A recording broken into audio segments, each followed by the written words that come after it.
In this video, we're going to start to get into the content of the class, and what I'm going to do herein is I'm going to discuss the so-called laws of logic. These are the basic foundations of logic as articulated by Aristotle about 2,300 years ago. And at least in the Western tradition, this is considered the bedrock on which everything else in logic is built. And Aristotle would say you have to understand these three laws to really do anything else. Everything from do complex logical problems to even live your everyday life. So let's get into it. All right, the first thing I want to talk about is the notion of the so-called laws of logic.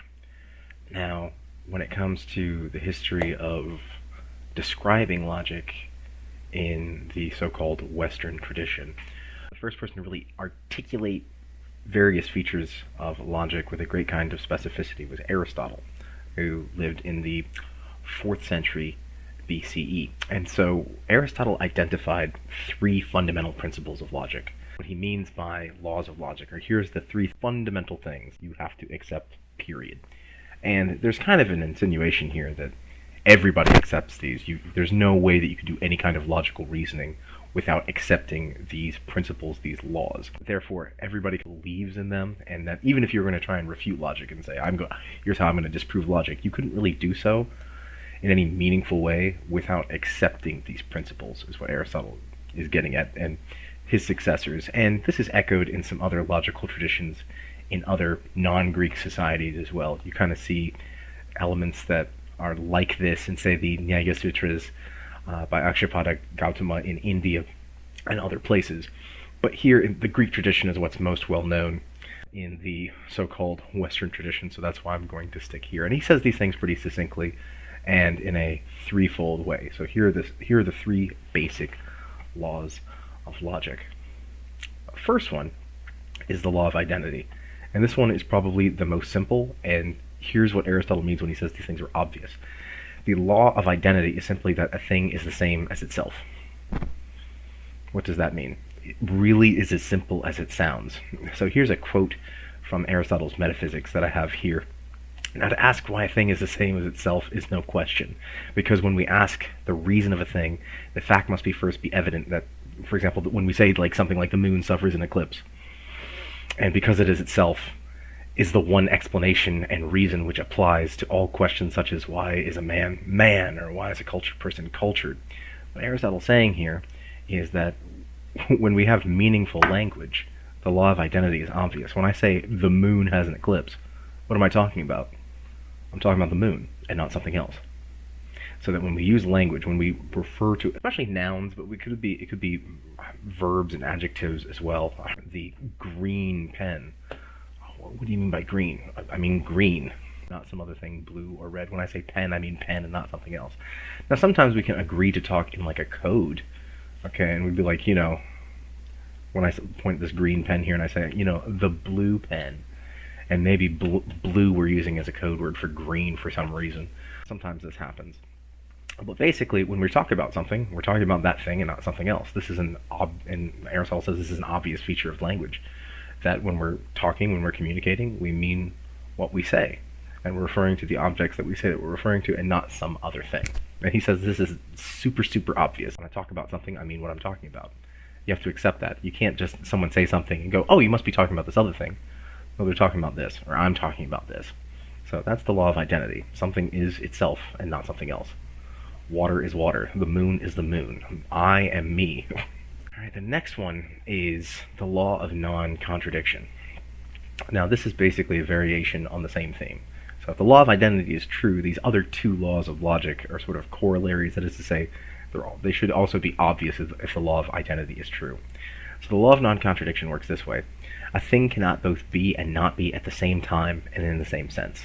So I'm going to read a little bit of this from Aristotle here, not the whole quotation, but that way you can see the context of where it's coming from. Aristotle says, clearly then, it's a principle of this kind that is the most certain of all principles. Let us next state what this principle is. It is impossible for the same attribute at once to belong and not to belong to the same thing and in the same relation. So, something can't both be and not be at the same time and in the same sense. That's a contradiction. Now, sometimes we'll use the word contradiction to mean something being inconsistent. So let's say, Bob is hardworking, a hardworking person, but he's having a lazy day. Well, Bob is both hardworking and lazy. That seems to be a contradiction. Or sometimes we do this with politics. Someone's a Republican, but on this view they're kind of liberal. That's a contradiction. Or someone's a Democrat, but on this point they're conservative. That's a contradiction. That might be inconsistent, but it's not necessarily a contradiction. A contradiction is saying something and then explicitly saying the opposite. Okay, it'd be like me saying, for example, at the time of me doing this, it happens to be Sunday. To say today is Sunday and not Sunday, that's a contradiction. All right, to say something and immediately the exact same thing with a not or a negation in front of it, that's what a contradiction is. But Aristotle qualifies it. He says, at the same time and in the same sense. So something can't both be and not be at the same time in the same sense. So I could say, for example, let's say I'm in a classroom, it's 8 o'clock in the morning, I'm super tired. There's a sense in which I can say, I'm here, but I'm not here. Is that a contradiction? Well, it might look like one at first glance. But what's going on there is probably I'm talking about here in the first sense, meaning my physical presence, and here in the second sense, meaning my mental presence. So I'm talking about two different senses, so that's not a contradiction, even though it may look like one. Or the notion of time. For example, right now I'm in my office, but at other times today, I won't be in my office. So today, on this Sunday, I was in my office and I was not in my office. That's a contradiction. No, it's not. Okay, because of the notion of time. Something can't both be and not be at the same time in the same sense. I can't both be in my office and not be in my office at the exact same time. That's the issue with the law of non-contradiction. And so with contradictions, a contradiction is an explicit saying of opposites. Okay, sometimes we think things that are different are opposites. That's not the case, as we'll see in the next law of logic. So the next law of logic is actually the law of excluded middle.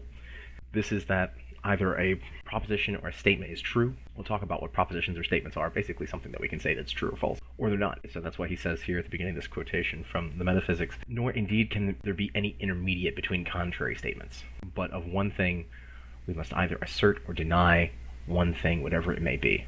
So for example, earlier I said today is Sunday. Now, if I take the law of identity, when I say Sunday, I mean Sunday and not something else.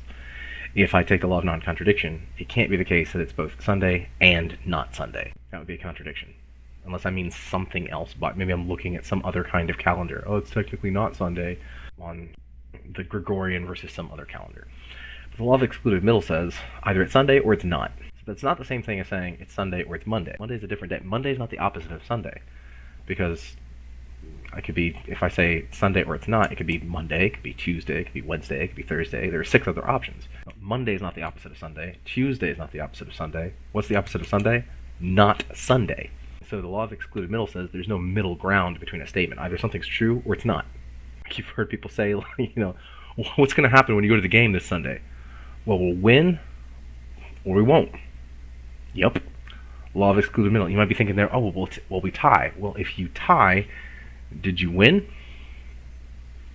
No. So there's a sense in which either you win or you don't, in terms of being the victor. Aristotle says there's not a middle ground. Now, some logicians, some scientists, some mathematicians object to this one the most. They say there's instances where this is not actually the case. I don't want to really get into that here. Simply, I want to say at this point, the law of excluded middle, the law of non-contradiction, the law of identity, Aristotle says, listen, to do any conversation you've ever had assumes these principles. I'm not just talking about doing work in math or work in logic. Anytime you've ever talked with anybody else about anything, you're assuming, so says Aristotle, all these principles, that when you're talking about something, you mean what you say, you don't believe that opposites are true, okay, explicit opposites. That's what I mean by contradictions there. All right, it's both, like we might say, I'm happy and sad. Is that a contradiction? No. I'm happy and I'm not happy in the exact same way. That would be a contradiction. Okay, like I said, inconsistency is fine, contradictions are not. And law of excluded middle, something's either true or it isn't. Okay, there's no middle ground. That's what the law of excluded middle is. So for the sake of your first quiz, it's not that I want you to know the nuances of all these for the last 2,500 years. Just be able to recognize them. Which is to say, know that, when I say the law of identity, which one am I talking about? Am I talking about something is the same as itself? Am I talking about something cannot both be and not be at the same time in the same sense? Or am I talking about a proposition is true or its negation is true? So if you can at least identify the names with their technical definitions, you'll be good. But this is also basically to help you understand what's going on in logic. So that's the basic framework, according to Aristotle. Everything else rests on that. So that concludes this brief video on the laws of logic. What we'll be doing in the next video is we'll be looking at various kinds of logic and what statements are, what arguments are, and then after that we'll talk about various informal fallacies, and that's what will constitute the information for your first quiz. See you next time.